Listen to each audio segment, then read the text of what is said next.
cold fusion is a hypothetical type of nuclear reaction that would occur at, or near, room temperature, compared with temperatures in the millions of degrees that are required for hot fusion. There is currently no accepted theoretical model which would allow cold fusion to occur. In 1989, Martin Fleischmann and Stanley Pons reported that their apparatus had produced anomalous heat, of a magnitude they asserted would defy explanation except in terms of nuclear processes. They further reported measuring small amounts of nuclear reaction byproducts, including neutrons and tritium. The small tabletop experiment involved electrolysis of heavy water on the surface of a palladium electrode. The reported results received wide media attention, and raised hopes of a cheap and abundant source of energy. Many scientists tried to replicate the experiment with the few details available. Hopes fell with the large number of negative replications, the withdrawal of many positive replications, the discovery of flaws and sources of experimental error in the original experiment, and finally the discovery that Fleischmann and Pons had not actually detected nuclear reaction byproducts. By late 1989, most scientists considered cold fusion claims dead, and cold fusion subsequently gained a reputation as pathological science. In 1989, a review panel organized by the United States Department of Energy found that the evidence for the discovery of a new nuclear process was not persuasive enough to start a special program, but was sympathetic toward modest support for experiments within the present funding system. A second DOE review, convened in 2004 to look at new research, reached conclusions similar to the first. Support within the then-present funding system did not occur. A small community of researchers continues to investigate cold fusion, now often preferring the designation low-energy nuclear reactions. Since cold fusion articles are rarely published in peer-reviewed scientific journals, the results do not receive as much scrutiny as more mainstream topics. History: nuclear fusion occurs at temperatures in the tens of millions of degrees. For over 100 years there has been speculation that nuclear fusion might happen at much lower temperatures by fusing hydrogen absorbed in a metal catalyst. In 1989, a claim by Stanley Pons and Martin Fleischmann that such cold fusion had been observed caused a brief media sensation before other scientists began heavily criticizing their claim as being incorrect after many failed to replicate the excess heat. Since the initial announcement, cold fusion research has continued by a small community of committed researchers convinced that such reactions do happen and hoping to gain wider recognition for their experimental evidence. Before the Fleischmann-Pons experiment, the ability of palladium to absorb hydrogen was recognized as early as the 19th century by Thomas Graham. In the late 1920s, two Austrian-born scientists, Friedrich Painith and Kurt Peters, originally reported the transformation of hydrogen into helium by spontaneous nuclear catalysis when hydrogen was absorbed by finely divided palladium at room temperature. However, the authors later retracted that report, acknowledging that the helium they measured was due to background from the air. In 1927, Swedish scientist J. Tandberg stated that he had fused hydrogen into helium in an electrolytic cell with palladium electrodes. On the basis of his work, he applied for a Swedish patent for a method to produce helium and useful reaction energy. After deuterium was discovered in 1932, Tandberg continued his experiments with heavy water. Due to Painith and Peters's retraction, Tandberg's patent application was eventually denied. His application for a patent in 1927 was denied as he could not explain the physical process. The final experiments made by Tandberg with heavy water were similar to the original experiment by Fleischmann and Pons. Fleischmann and Pons were not aware of Tandberg's work. The term cold fusion was used as early as 1956 in a New York Times article about Louis W. Alvarez's work on muon-catalyzed fusion. E. Paul Palmer of Brigham Young University also used the term cold fusion in 1986 in an investigation of geofusion, the possible existence of fusion in a planetary core. In 1989, Palmer and Jones preferred the term piezonuclear fusion, coined by Jones. Fleischmann-Pons experiment. The most famous cold fusion claims were made by Stanley Pons and Martin Fleischmann in 1989. After a brief period of interest by the wider scientific community, their reports were called into question by nuclear physicists. Pons and Fleischmann never retracted their claims, but moved their research program to France after the controversy erupted. Events preceding announcement. Martin Fleischmann of the University of Southampton and Stanley Pons of the University of Utah hypothesized that the high compression ratio and mobility of deuterium that could be achieved within palladium metal using electrolysis might result in nuclear fusion. To investigate, they conducted electrolysis experiments using a palladium cathode and heavy water within a calorimeter, an insulated vessel designed to measure process heat. Current was applied continuously for many weeks, with the heavy water being renewed at intervals. Some deuterium was thought to be accumulating within the cathode, but most was allowed to bubble out of the cell, joining oxygen produced at the anode. For most of the time, the power input to the cell was equal to the calculated power leaving the cell within measurement accuracy, and the cell temperature was stable at around 30 degrees Celsius. But then, at some point, the temperature rose suddenly to about 50 degrees Celsius without changes in the input power. These high-temperature phases would last for 2 days or more and would repeat several times in any given experiment once they had occurred. The calculated power leaving the cell was significantly higher than the input power during these high-temperature phases. Eventually the high-temperature phases would no longer occur within a particular cell. In 1988, Fleischmann and Pons applied to the United States Department of Energy for funding towards a larger series of experiments. Up to this point they had been funding their experiments using a small device built with $100,000 out of pocket.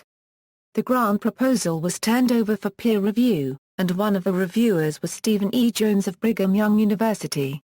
Jones had worked for some time on muon-catalyzed fusion, a known method of inducing nuclear fusion without high temperatures, and had written an article on the topic entitled Cold Nuclear Fusion that had been published in Scientific American in July 1987.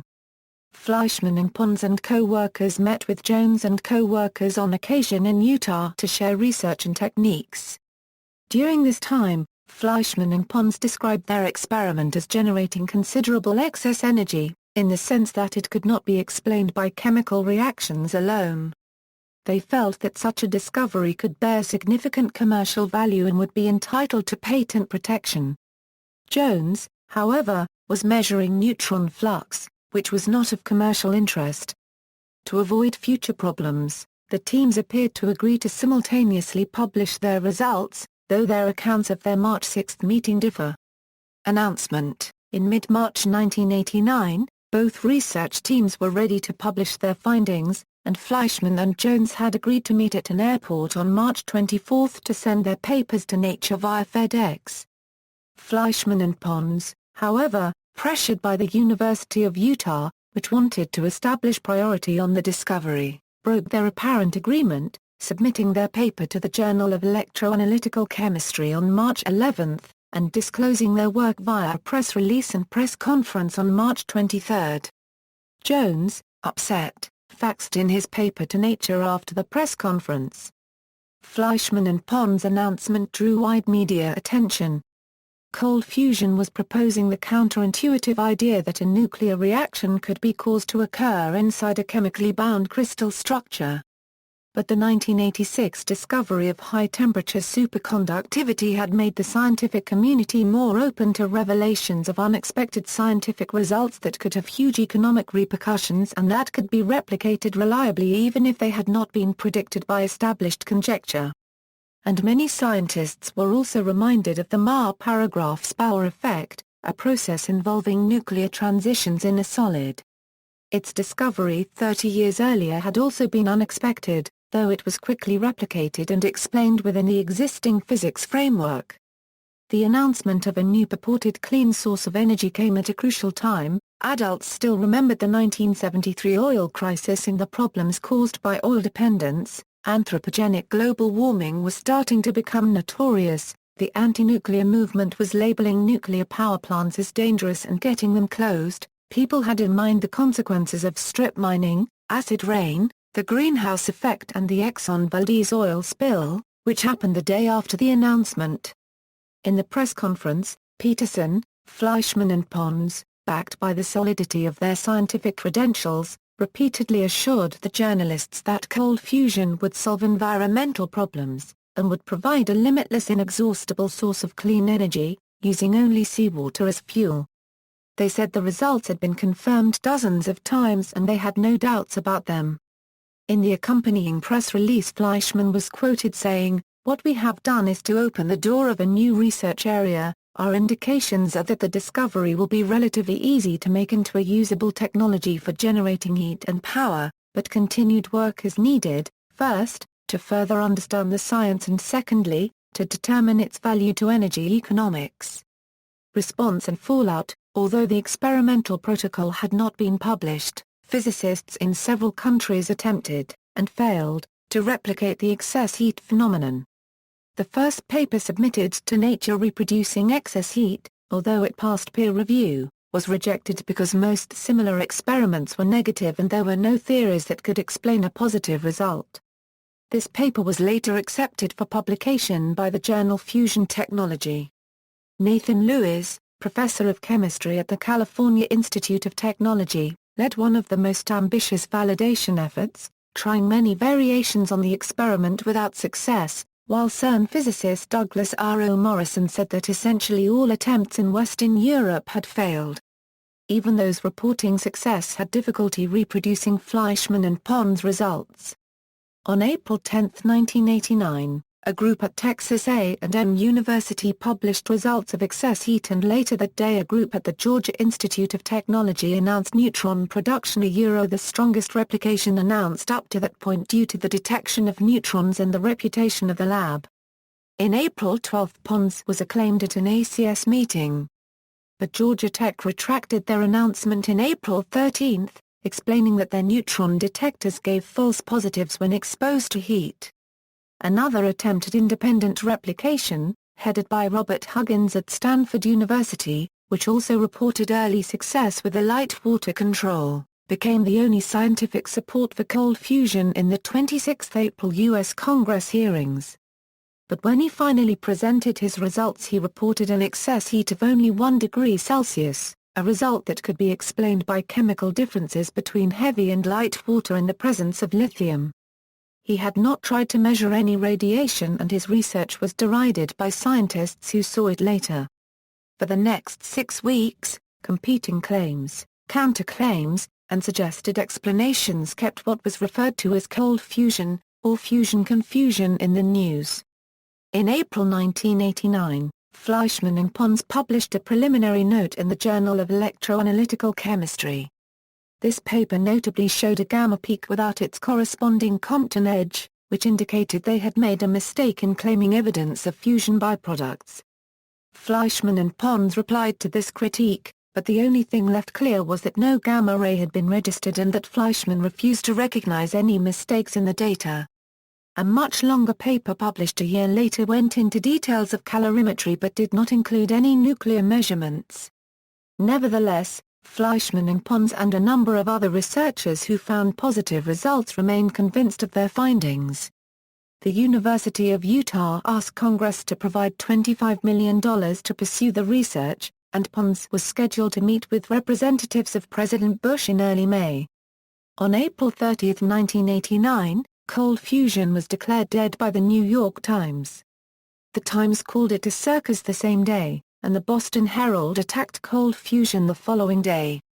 On May 1, 1989, the American Physical Society held a session on cold fusion in Baltimore, including many reports of experiments that failed to produce evidence of cold fusion. At the end of the session, 8 of the 9 leading speakers stated that they considered the initial Fleischmann and Pons claim dead, with the 9th, Johann Rafalski, abstaining. Stephen E. Koonin of Caltech called the Utah report a result of the incompetence and delusion of Pons and Fleischmann, which was met with a standing ovation. Douglas R. O. Morrison, a physicist representing CERN, was the first to call the episode an example of pathological science. On May 4, due to all this new criticism, the meetings with various representatives from Washington were cancelled. From May 8 only the A&M tritium results kept cold fusion afloat. In July and November 1989, Nature published papers critical of cold fusion claims. Negative results were also published in several other scientific journals including Science, Physical Review Letters, and Physical Review C. In August 1989, in spite of this trend, the state of Utah invested $4.5 million to create the National Cold Fusion Institute.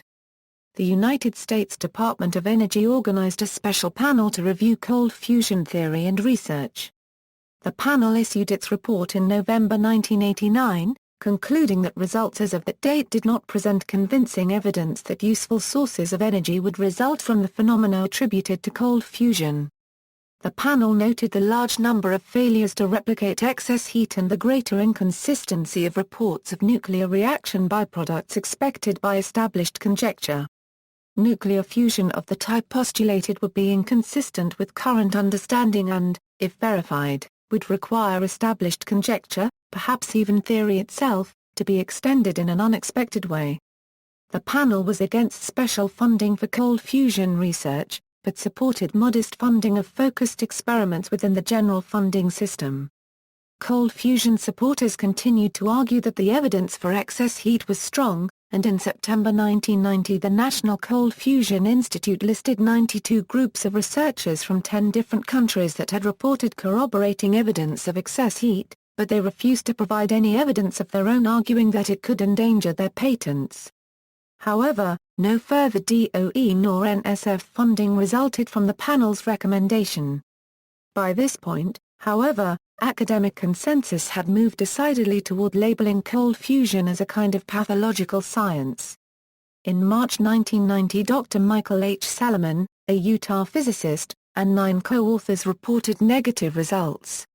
University faculty were then stunned, when a lawyer representing Pons and Fleischmann demanded the Salomon paper be retracted under threat of a lawsuit. The lawyer later apologized. Fleischmann defended the threat as a legitimate reaction to alleged bias displayed by cold fusion critics. In early May 1991, of the two A&M researchers, Kevin Wolf, acknowledged the possibility of spiking, but said that the most likely explanation was tritium contamination in the palladium electrodes or simply contamination due to sloppy work.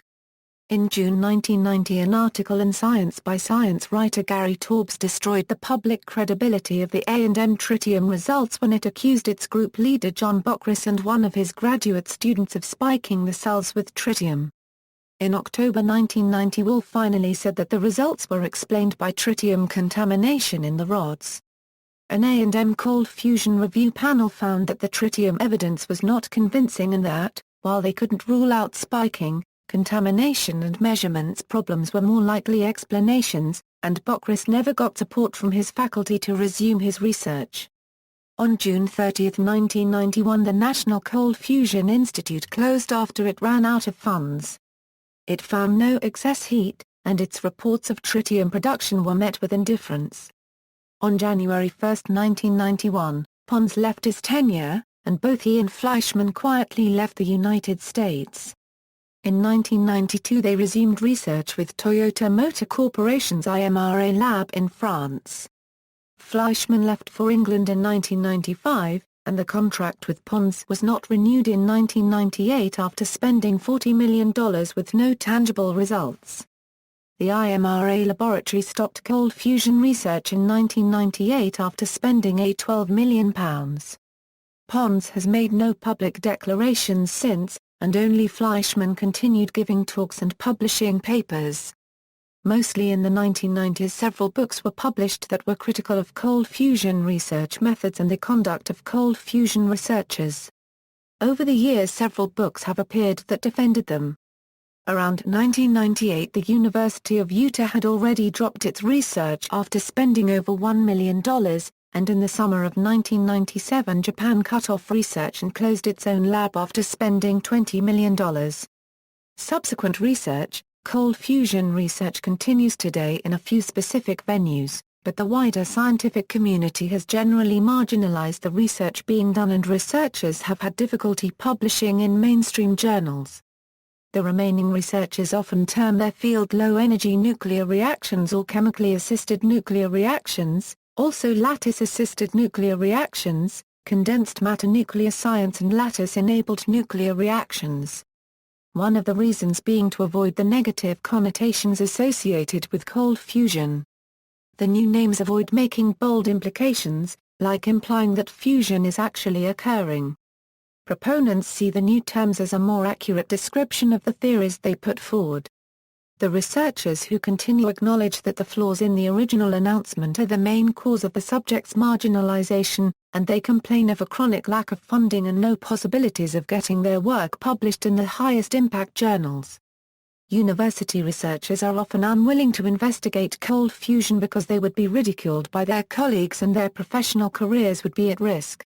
In 1994, David Goodstein, a professor of physics at Caltech, advocated for increased attention from mainstream researchers and described cold fusion as a pariah field, cast out by the scientific establishment. Between cold fusion and respectable science there is virtually no communication at all. Cold fusion papers are almost never published in refereed scientific journals, with the result that those works don't receive the normal critical scrutiny that science requires. On the other hand, because the cold fusioners see themselves as a community under siege, there is little internal criticism. Experiments and theories tend to be accepted at face value, for fear of providing even more fuel for external critics, if anyone outside the group was bothering to listen. In these circumstances, crackpots flourish, making matters worse for those who believe that there is serious science going on here. A 1991 review by a cold fusion proponent had calculated about 600 scientists were still conducting research. After 1991, cold fusion research only continued in relative obscurity, conducted by groups that had increasing difficulty securing public funding and keeping programs open. These small but committed groups of cold fusion researchers have continued to conduct experiments using Fleischmann and Pons electrolysis setups in spite of the rejection by the mainstream community. The Boston Globe estimated in 2004 that there were only 100 to 200 researchers working in the field, most suffering damage to their reputation and career. Since the main controversy over Pons and Fleischmann had ended, cold fusion research has been funded by private and small governmental scientific investment funds in the United States, Italy, Japan, and India. United States. U.S. Navy researchers at the Space and Naval Warfare Systems Center in San Diego have been studying cold fusion since 1989. In 2002, they released a 2-volume report, Thermal and Nuclear Aspects of the PDD-2O System, with a plea for funding. This and other published papers prompted a 2004 Department of Energy review. In August 2003 the U.S. Secretary of Energy Abraham ordered the DOE to organize a second review of the field. This was thanks to an April 2003 letter sent by MIT's Peter L. Hagelstein, and the publication of many new papers, including the Italian ENEA and other researchers in the 2003 International Cold Fusion Conference, and a 2-volume book by U.S. Spohr in 2002. Cold fusion researchers were asked to present a review document of all the evidence since the 1989 review. The report was released in 2004. The reviewers were split approximately evenly on whether the experiments had produced energy in the form of heat, but most reviewers, even those who accepted the evidence for excess power production, stated that the effects are not repeatable. The magnitude of the effect has not increased in over a decade of work, and that many of the reported experiments were not well documented. In summary, reviewers found that cold fusion evidence was still not convincing 15 years later, and they didn't recommend a federal research program. They only recommended that agencies consider funding individual well-thought studies in specific areas where research could be helpful in resolving some of the controversies in the field. They summarized its conclusions thus. While significant progress has been made in the sophistication of calorimeters since the review of this subject in 1989, the conclusions reached by the reviewers today are similar to those found in the 1989 review. The current reviewers identified a number of basic science research areas that could be helpful in resolving some of the controversies in the field, 2 of which were, 1. Material science aspects of deuterated metals using modern characterization techniques, and 2, the study of particles reportedly emitted from deuterated foils using state-of-the-art apparatus and methods. The reviewers believed that this field would benefit from the peer review processes associated with proposal submission to agencies and paper submission to archival journals. A Euro report of the Review of Low-Energy Nuclear Reactions, U.S. Department of Energy, December 2004. Cold fusion researchers placed a rosier spin on the report, noting that they were finally being treated like normal scientists, and that the report had increased interest in the field and caused a huge upswing in interest in funding cold fusion research. However, in a 2009 BBC article on an American Chemical Society's meeting on cold fusion, particle physicist Frank Close was quoted stating that the problems that plagued the original cold fusion announcement were still happening, results from studies are still not being independently verified, and inexplicable phenomena encountered are being labeled as cold fusion even if they are not, in order to attract the attention of journalists. In February 2012, millionaire Sidney Kimmel, convinced that cold fusion was worth investing in by an April 19, 2009 interview with physicist Robert Duncan on the U.S. news show 60 Minutes, made a grant of $5.5 million to the University of Missouri to establish the Sidney Kimmel Institute for Nuclear Renaissance. The grant was intended to support research into the interactions of hydrogen with palladium, nickel or platinum at extreme conditions. In March 2013, Graham K. Hubeler, a nuclear physicist who worked for the Naval Research Laboratory for 40 years, was named director. One of the SKINR projects is to replicate a 1991 experiment in which Plaz says bursts of millions of neutrons a second were recorded, which was stopped because his research account had been frozen. He claims that the new experiment has already seen neutron emissions at similar levels to the 1991 observation. Italy. Since the Fleischmann and Pons announcement, the Italian National Agency for New Technologies, Energy and Sustainable Economic Development has funded Franco Scaramuzzi's research into whether excess heat can be measured from metals loaded with deuterium gas. Such research is distributed across ENEA departments, Siena laboratories, INFN, universities and industrial laboratories in Italy, where the group continues to try to achieve reliable reproducibility. In 2006–2007, the ENEA founded a research program which claimed to have found excess power up to 500%, and in 2009 ENEA hosted the 15th Cold Fusion Conference. Japan. Between 1992 and 1997, Japan's Ministry of International Trade and Industry sponsored a new hydrogen energy program of $20 million to research cold fusion. Announcing the end of the program in 1997, the director and one-time proponent of cold fusion research Hideo Ikegami stated, "We couldn't achieve what was first claimed in terms of cold fusion. We can't find any reason to propose more money for the coming year or for the future." In 1999, the Japan CF Research Society was established to promote the independent research into cold fusion that continued in Japan. The society holds annual meetings.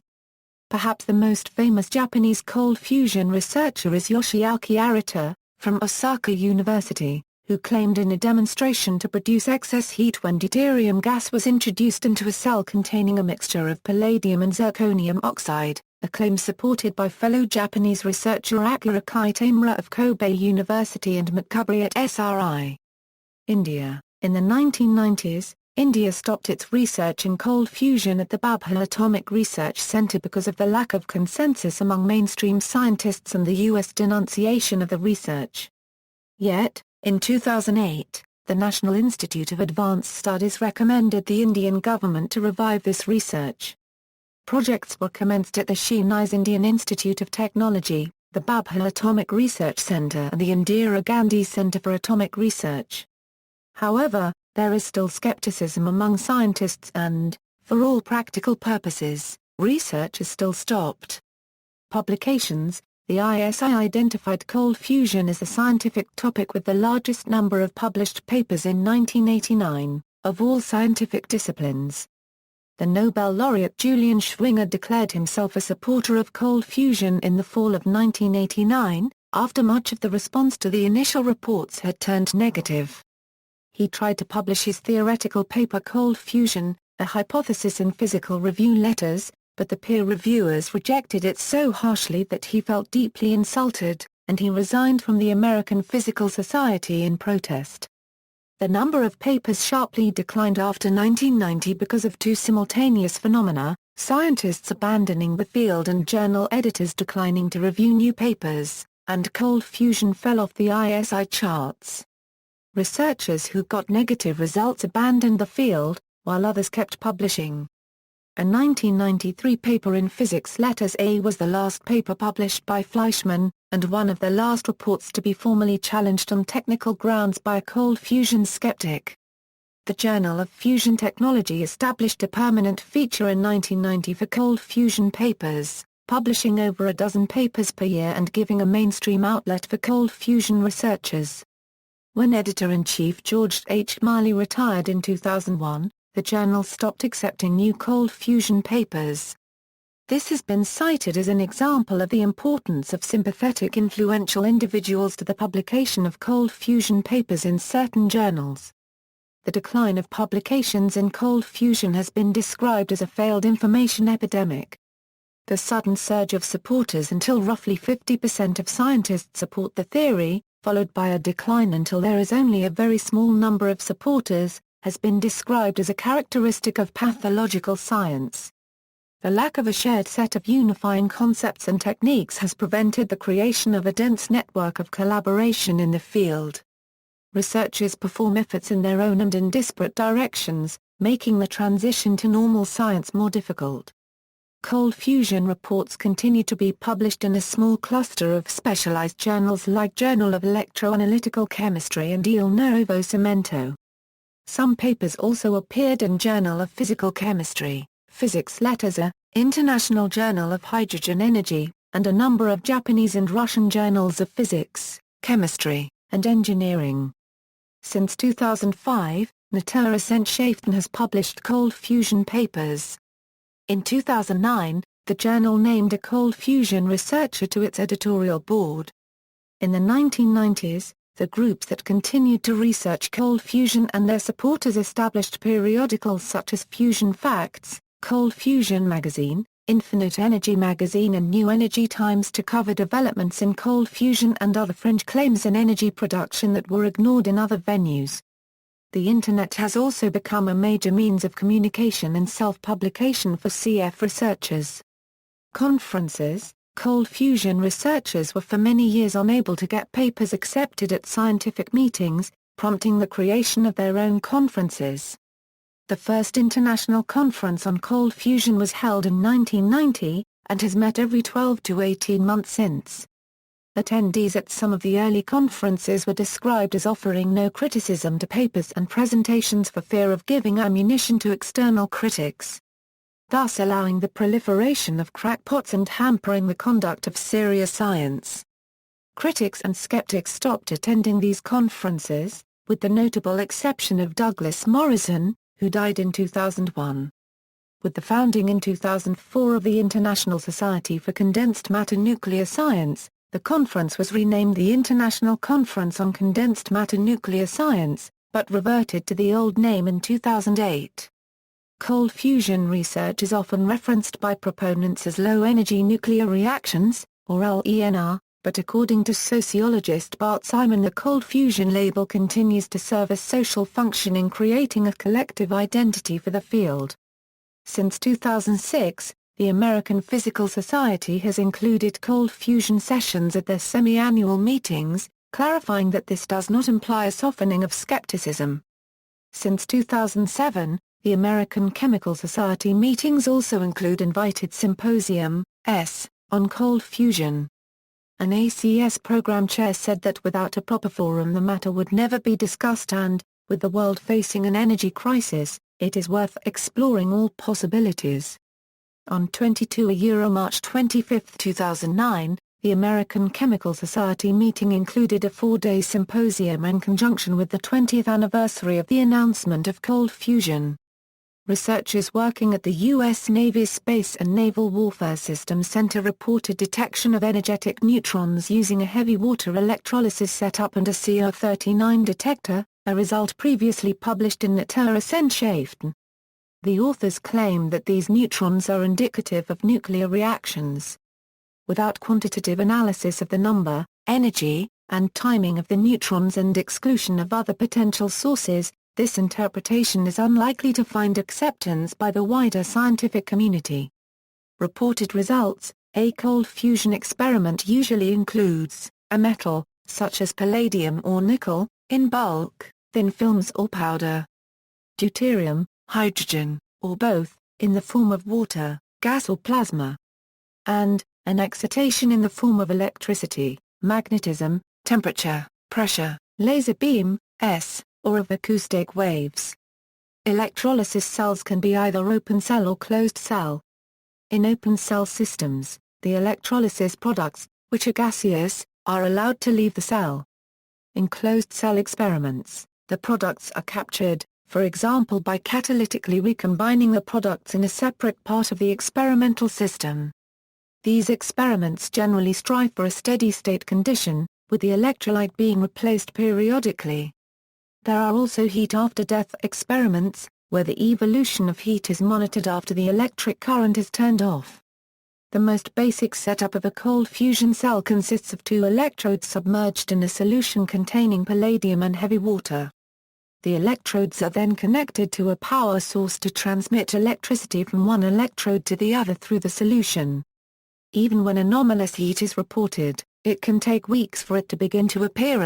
This is known as the loading time, the time required to saturate the palladium electrode with hydrogen. The Fleischmann and Pons early findings regarding helium, neutron radiation and tritium were never replicated satisfactorily, and its levels were too low for the claimed heat production and inconsistent with each other. Neutron radiation has been reported in cold fusion experiments at very low levels using different kinds of detectors, but levels were too low, close to background, and found too infrequently to provide useful information about possible nuclear processes. Excess heat and energy production: an excess heat observation is based on an energy balance. Various sources of energy input and output are continuously measured. Under normal conditions, the energy input can be matched to the energy output to within experimental error. In experiments such as those run by Fleischmann and Pons, a cell operating steadily at one temperature transitions to operating at a higher temperature with no increase in applied current. If the higher temperatures were real, and not an experimental artifact, the energy balance would show an unaccounted term. In the Fleischmann and Pons experiments, the rate of inferred excess heat generation was in the range of 10–20% of total input, though this could not be reliably replicated by most researchers. Researcher Nathan Lewis discovered that the excess heat in Fleischmann and Pons's original paper was not measured, but estimated from measurements that didn't have any excess heat. Unable to produce excess heat or neutrons, and with positive experiments being plagued by errors and giving disparate results, most researchers declared that heat production was not a real effect and ceased working on the experiments. In 1993, after the initial discrediting, Fleischmann reported heat-after-death experiments, where excess heat was measured after the electric current supplied to the electrolytic cell was turned off. This type of report also became part of subsequent cold fusion claims. Helium, heavy elements, and neutrons. Known instances of nuclear reactions, aside from producing energy, also produce nucleons and particles on readily observable ballistic trajectories. In support of their claim that nuclear reactions took place in their electrolytic cells, Fleischmann and Pons reported a neutron flux of 4,000 neutrons per second, as well as detections of tritium. The classical branching ratio for previously known fusion reactions that produce tritium would predict, with 1 watt of power, the production of 10–12 neutrons per second, levels that would have been fatal to the researchers. In 2009, Mosier-Boss al. reported what they called the first scientific report of highly energetic neutrons, using CR39 plastic radiation detectors, but the claims cannot be validated without a quantitative analysis of neutrons. Several medium and heavy elements like calcium, titanium, chromium, manganese, iron, cobalt, copper and zinc have been reported as detected by several researchers. like Tadahiko Mizuno or George Miley. The report presented to the DOE in 2004 indicated that deuterium-loaded foils could be used to detect fusion reaction products and, although the reviewers found the evidence presented to them as inconclusive, they indicated that those experiments did not use state-of-the-art techniques. In response to skepticism about the lack of nuclear products, cold fusion researchers have tried to capture and measure nuclear products correlated with excess heat.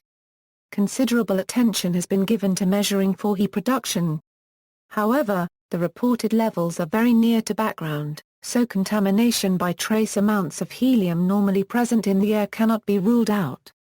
In the report presented to the DOE in 2004, the reviewer's opinion was divided on the evidence for 4He, with the most negative reviews concluding that although the amounts detected were above background levels, they were very close to them and therefore could be caused by contamination from air.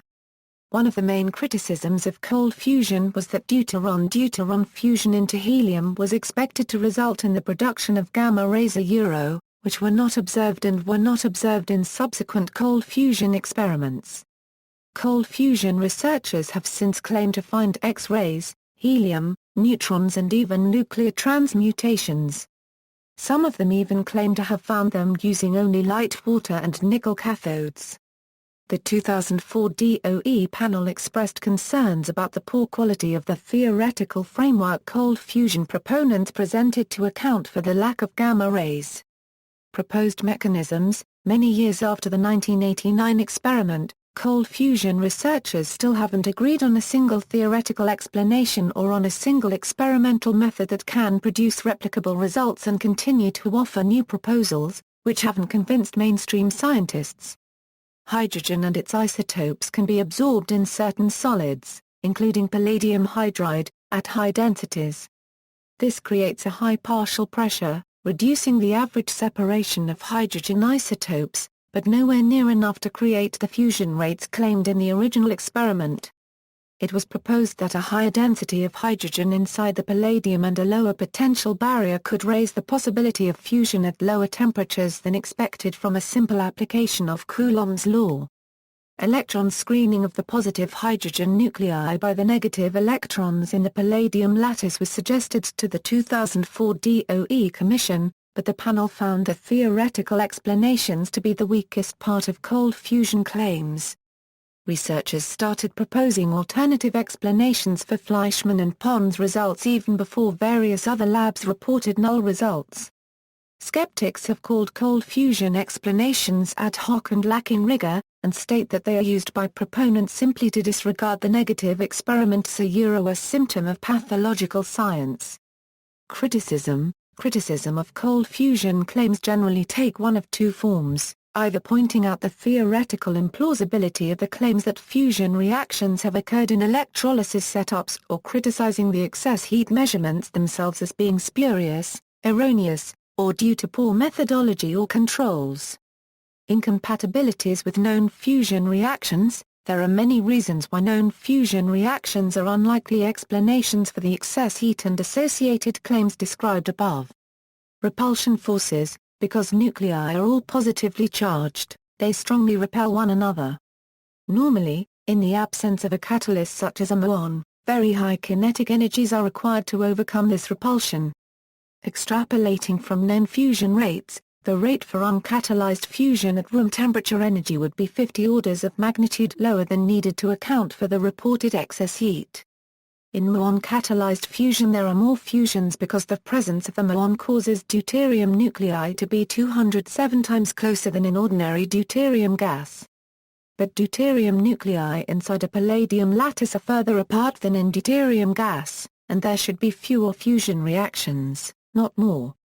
Painith and Peters in the 1920s already knew that palladium can absorb up to 900 times its own volume of hydrogen gas, storing it at several thousands of times the atmospheric pressure. This led them to believe that they could increase the nuclear fusion rate by simply loading palladium rods with hydrogen gas. Tandberg then tried the same experiment but used electrolysis to make palladium absorb more deuterium and force the deuterium further together inside the rods, thus anticipating the main elements of Fleischmann and Pons' experiment.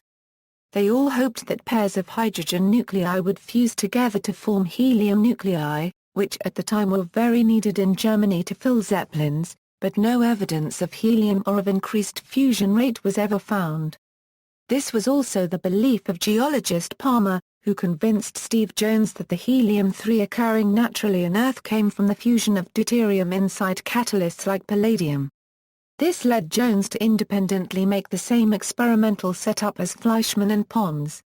Fleischmann and Pons had the same incorrect belief, but they calculated the pressure to be of 1027 atmospheres, when CF experiments only achieve a ratio of 1:1, which only has between 10,000 and 20,000 atmospheres.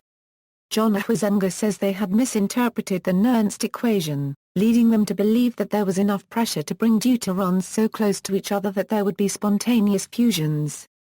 Lack of expected reaction products. Conventional deuteron fusion is a two-step process, in which an unstable high-energy intermediary is formed, D plus Da4He plus 24 MeV. Experiments have observed only 3 decay pathways for this excited state nucleus, with a branching ratio showing the probability that any given intermediate follows a particular pathway.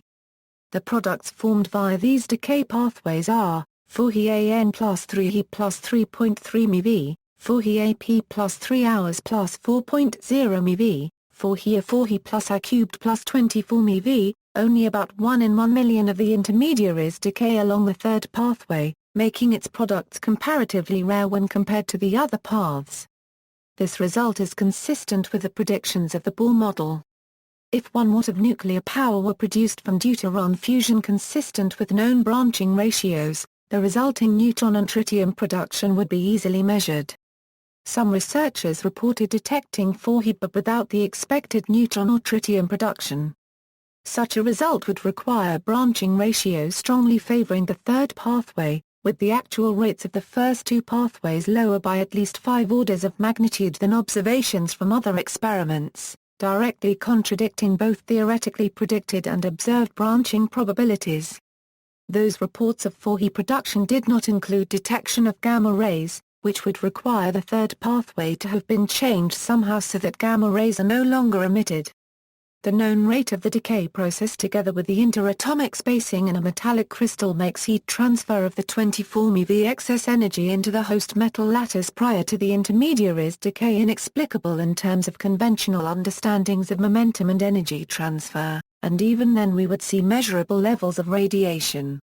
Also, experiments indicate that the ratios of deuterium fusion remain constant at different energies.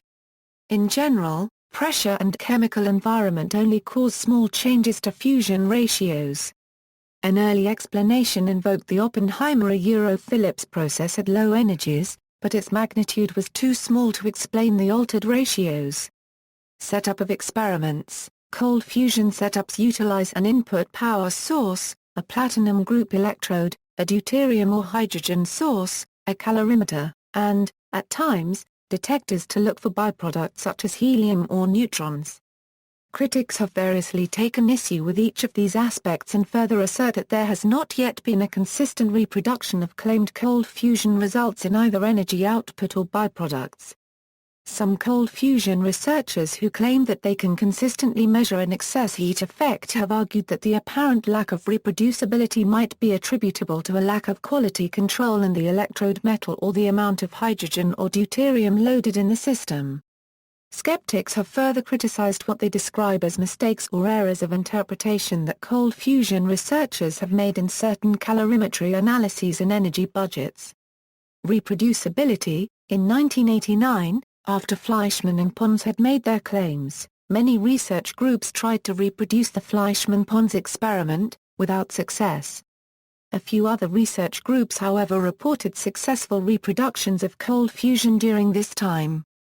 In July 1989 an Indian group of Bach and in October 1989 a team from USA reported on creation of tritium. In December 1990 Professor Richard Oriani of Minnesota University reported excess heat. Groups that did report successes found that some of their cells were producing the effect where other cells that were built exactly the same and used the same materials were not producing the effect.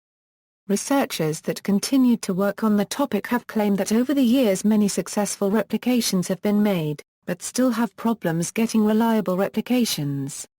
Reproducibility is one of the main principles of the scientific method, and its lack led most physicists to believe that the few positive reports could be attributed to experimental error. The DOE 2004 report said among its conclusions and recommendations, ordinarily, new scientific discoveries are claimed to be consistent and reproducible. As a result, if the experiments are not complicated, the discovery can usually be confirmed or disproved in a few months. The claims of cold fusion, however, are unusual in that even the strongest proponents of cold fusion assert that the experiments, for unknown reasons, are not consistent and reproducible at the present time. Internal inconsistencies and lack of predictability and reproducibility remain serious concerns. The panel recommends that the cold fusion research efforts in the area of heat production focus primarily on confirming or disproving reports of excess heat. As David Goodstein explains, proponents say that the positive results with excess heat and neutron emission are enough to prove that the phenomenon was real, that negative results didn't count because they could be caused by flaws in the setup, and that you can't prove an idea false by simply having a negative replication. This is a reversal of Karl Popper's falsifiability, which says that you can't prove ideas true, never mind how many times your experiment is successful, and that a single negative experiment can prove your idea wrong. Most scientists follow Popper's idea of falsifiability and discarded cold fusion as soon as they weren't able to replicate the effect in their own laboratory. Goodstein notes that he was impressed by a particularly elegant, well-designed experiment, and warns that by ignoring such results science is not functioning normally.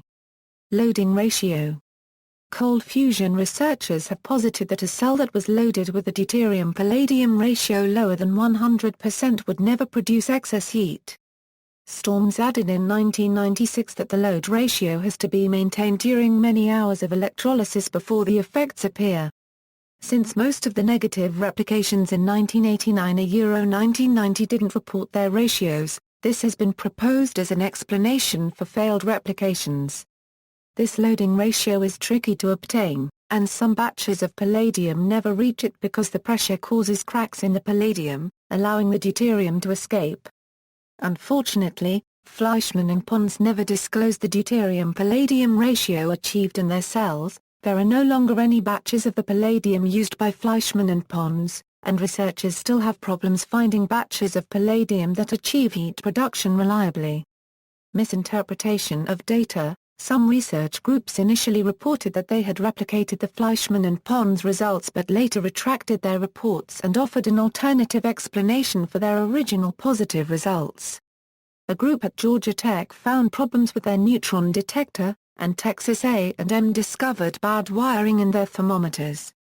These retractions, combined with negative results from some famous laboratories, led most scientists to conclude, as early as 1989, that no positive result should be attributed to cold fusion. Calorimetry errors. The calculation of excess heat in electrochemical cells involves certain assumptions. Errors in these assumptions have been offered as non-nuclear explanations for excess heat. One assumption made by Fleischmann and Pons is that the efficiency of electrolysis is nearly 100%, meaning nearly all the electricity applied to the cell resulted in electrolysis of water, with negligible resistive heating and substantially all the electrolysis product leaving the cell unchanged. This assumption gives the amount of energy expended converting liquid D2O into gaseous D2 and O2. The efficiency of electrolysis is less than 1 if hydrogen and oxygen recombine to a significant extent within the calorimeter. Several researchers have described potential mechanisms by which this process could occur and thereby account for excess heat in electrolysis experiments. Another assumption is that heat loss from the calorimeter maintains the same relationship with measured temperature as found when calibrating the calorimeter. This assumption ceases to be accurate if the temperature distribution within the cell becomes significantly altered from the condition under which calibration measurements were made. This can happen, for example, if fluid circulation within the cell becomes significantly altered. Recombination of hydrogen and oxygen within the calorimeter would also alter the heat distribution and invalidate the calibration. According to John Huizenga, who co-chaired the DOE 1989 panel, if unexplained excess heat is not accompanied by a commensurate amount of nuclear products, then it must not be interpreted as nuclear in origin, but as a measuring error. Initial lack of control experiments. Control experiments are part of the scientific method to prove that the measured effects do not happen by chance, but are direct results of the experiment. One of the points of criticism of Fleischmann and Pons was the lack of control experiments. Patents. Although details have not surfaced, it appears that the University of Utah forced the 23 March 1989 Fleischmann and Pons announcement to establish priority over the discovery and its patents before the joint publication with Jones. The Massachusetts Institute of Technology announced on April 12, 1989 that it had applied for its own patents based on theoretical work of one of its researchers, Peter L. Hagelstein, who had been sending papers to journals from the 5th to the 12th of April. On December 2, 1993 the University of Utah licensed all its cold fusion patents to ENECO, a new company created to profit from cold fusion discoveries, and on March 1998 it said that it would no longer defend its patents. The U.S. Patent and Trademark Office now rejects patents claiming cold fusion. Esther Keppelinger, the Deputy Commissioner of Patents in 2004, said that this was done using the same argument as with perpetual motion machines, that they do not work. Patent applications are required to show that the invention is useful, and this utility is dependent on the invention's ability to function. In general, USPTO rejections on the sole grounds of the invention's being inoperative are rare, since such rejections need to demonstrate proof of total incapacity, and cases where those rejections are upheld in a federal court are even rarer. Nevertheless, in 2000, a rejection of a cold fusion patent was appealed in a federal court and it was upheld, in part on the grounds that the inventor was unable to establish the utility of the invention. A U.S. patent might still be granted when given a different name to disassociate it from cold fusion, though this strategy has had little success in the U.S. The same claims that need to be patented can identify it with cold fusion, and most of these patents cannot avoid mentioning Fleischmann and Pons research due to legal constraints, thus alerting the patent reviewer that it is a cold fusion-related patent. David Voss said in 1999 that some patents that closely resemble cold fusion processes, and that use materials used in cold fusion, have been granted by the USPTO. The inventor of 3 such patents had his applications initially rejected when they were reviewed by experts in nuclear science. But then he rewrote the patents to focus more in the electrochemical parts so they would be reviewed instead by experts in electrochemistry, who approved them. When asked about the resemblance to cold fusion, the patent holder said that it used nuclear processes involving new nuclear physics unrelated to cold fusion. Melvin Miles was granted in 2004 a patent for a cold fusion device, and in 2007 he described his efforts to remove all instances of cold fusion from the patent description to avoid having it rejected outright. At least one patent related to cold fusion has been granted by the European Patent Office.